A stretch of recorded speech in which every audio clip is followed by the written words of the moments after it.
নমস্কার। আজকে আমি আপনাদের সাথে কিছু শেয়ার করতে চাই।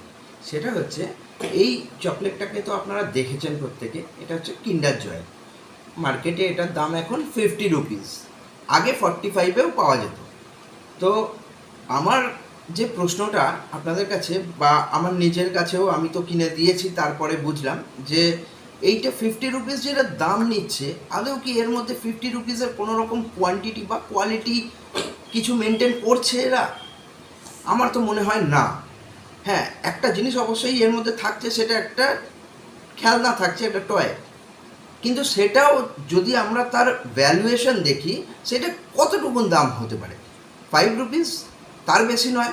আর সেটাও কোনো কাজের নয় কিন্তু, মানে ওরা যে খেলনাটা দিচ্ছে বাচ্চাগুলো, জাস্ট ওইটা একটা মানে কি বলবো, শোপিসের মতন সাজিয়ে রাখা, তার সেটা নিয়ে খেলতেও পারছে না, সেটা নিয়ে কোনো তার ফাংশনই নেই ধরতে গেলে।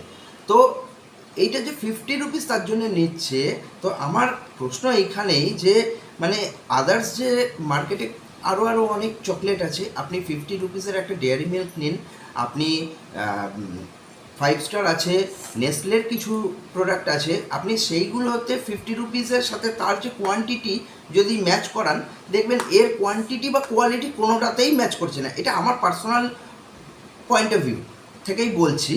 তো আর একটা কথা, আমি মানে আপনারা প্রত্যেকেই আমার কথাটা যদি সহমত হন, আপনারা এটাকে শেয়ার করুন, সচেতন করুন মানুষকে।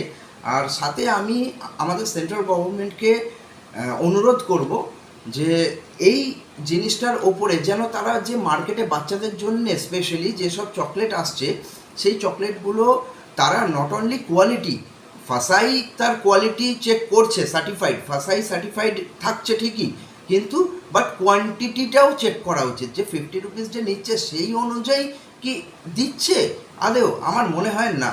তো আমার কথা যদি আপনারা মানে সহমত হন বা ভালো লেগে থাকে, অবশ্যই কমেন্ট করে জানাবেন আমি ঠিক বললাম না ভুল বললাম।